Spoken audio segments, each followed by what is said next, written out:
Hi, this is Keith Kelch. Welcome to How to Build Your Own Home. It's cold. I'm at 10,100 feet in a ski resort known as Bryan Head, which is in the south kind of west corner of Utah. I'm doing some due diligence investigation on some land for a client.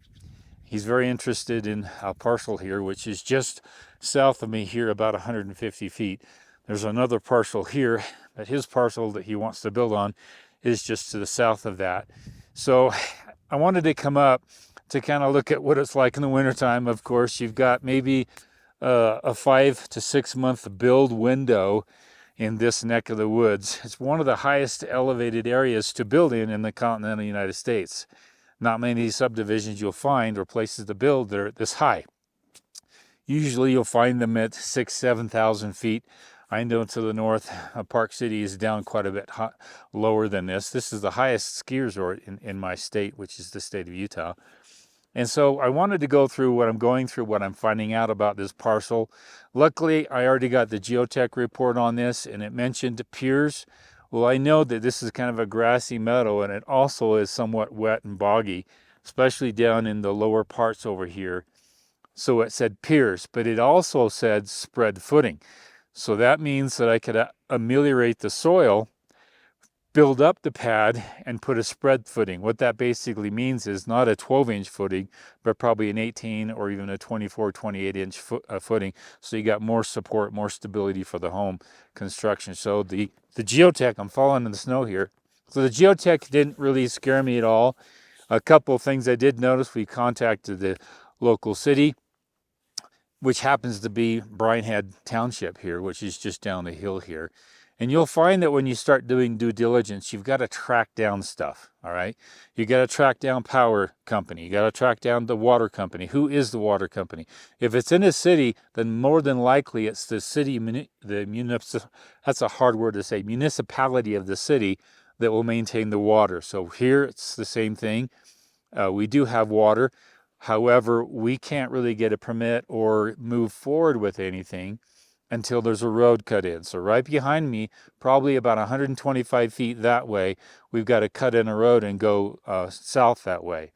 Now, you'll find that when you have opportunities for land like this, it's basically undeveloped. Now, we found out there's power and water down at the corner, and you can see some stakes way down there on the corner, and those are up high, typically stakes with red marks on them, maybe even yellow marks, indicating those are utility spots. So when the plow comes through, don't go near those stakes because you could destroy those utility markers, the transformer for power, the meter for water, etc., stuff like that. So we found those down there. We don't know if there's gas here, but we did see the gas company down the road. And we have been told that there's gas coming up here. We don't know that for certain, but that's not too much of an issue, although I love cooking on gas more than electricity. But the road is really not well improved. It's just a dirt road, but just around the corner there, it's all paved.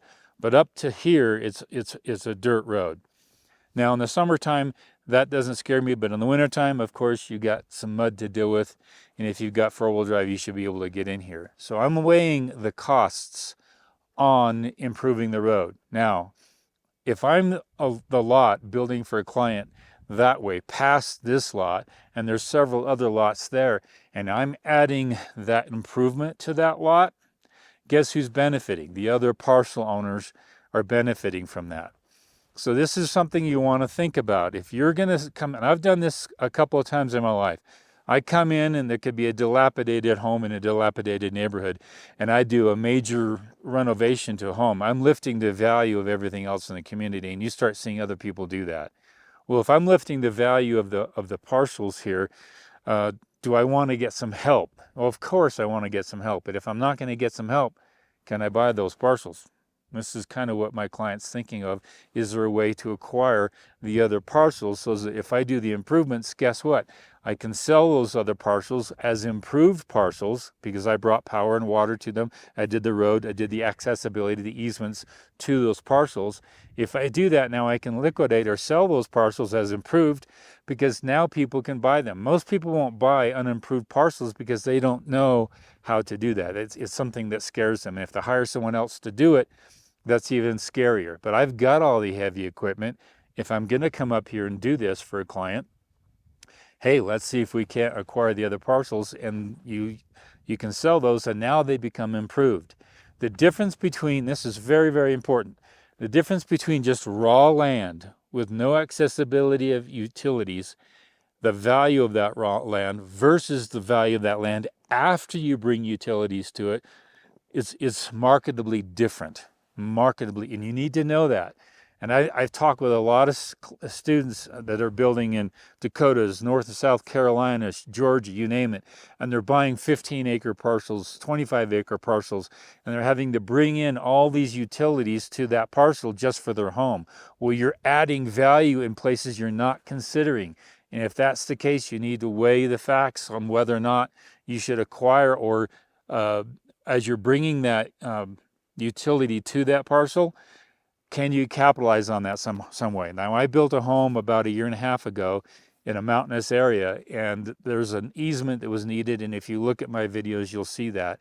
But we ended up putting an 8-inch water line up the road, and we capped it. It's ready to go for a 2-lot subdivision just behind that. So I worked with the local water company in that little jurisdiction, helped them out. He helped us out, but I know that there's value there. Not many people know that, but there's value there. You're bringing value to some land, and you don't want to do it alone. But if you end up doing it alone, can you control the environment? And this is how developers think. If they know they're going to do some massive improvements to some land, they're going to want to acquire the land before they start making that improvement to the land. That way they control the possibility of being able to sell that land. There's money to be made. All right, and this is how land developers think. And I want to give one key piece of advice when it comes to land development. There's all kinds of places to exit. Everyone talks about flipping homes, buying a piece of home that's dilapidated, making them improvements and flipping it. Well, it's much easier to flip land. You don't have to come up with near as much subcontractors and permitting and stuff like that. You do permitting with land development, but if it's already platted like this is, it's already approved by the city as a platted development. The utilities and all that just haven't been brought to it, all right? So you could actually literally get on a tractor, trench, and bring all those utilities to it, and you increase the valuation of the property much more easier, in my mind, because of the equipment I know how to operate, than if I were to just try to turn a piece of a home and make improvements on the home. Think about that when you buy some parcels, especially when it's over 1.5 acres. You're going to start, your easements are long, your roads are long, your utility lines are long. It's not just a 10,000 square foot parcel in a small little subdivision, or even a 1/4 acre. We're talking 1 acre, 2, 3, 5, and I see a lot of students doing 25 acres or more. You're going to bring in a lot of work to bring in utilities for the land. Think about that. So that's what I'm up here investigating here at 10,000 feet, looking at the lake. The thing I like about this is pretty level. I don't have to take care of a lot of wooded areas. I'm not taking out a lot of trees. So all the money that I'd save by not having to take down trees and take out the root structure and dig down to eliminate all the organic matter that's larger than my pinky, now I can save on that, capitalize, and bring in the utilities in here and put the money there. These are things I think about when I investigate land for clients, looking at the costs, the benefits, the pros and cons, the return on investment, what I really can do here, and what the costs would be to do that. So I like it when it's just really raw like this, and I don't have a lot of trees to dig out. Just to the west of me, 25 feet, 30 feet, I got nothing but aspen, which is really a nightmare to deal with, and a lot of evergreens as well. And that would be a real pain to have to clear all that out just to get access to the land. I don't have to do that right here, although there's a tree line right by the property, which is really nice. Building right up to it would be pretty cool. Anyway, some updates, some thoughts I go through. There's a lot more to it. We'll get some posts on this and how things go. I wanted to come up in the wintertime to see how high the snow is and how accessible it is. It gives me some keys. I know this is going to be about another 2 months, possibly more, for it to really melt and get access to it. We'll come up in the springtime and check it out on some more. just some due diligence and do your investigation. Call the people you need to do. Look at the description from the realtors. Some great realtors give a full description of all the things, and they reveal what they know about the land. And if they don't know some stuff, then you've got to call around. You've got to investigate, find out what's going on. So I'm doing that here in the cold winter. Actually, it's first week of March. So you can see how much snow is in here. Another 2 months and it will be all different. This is Keith Kelch doing some due diligence investigation on some land in Bryan Head at 10,000 feet. You guys take care.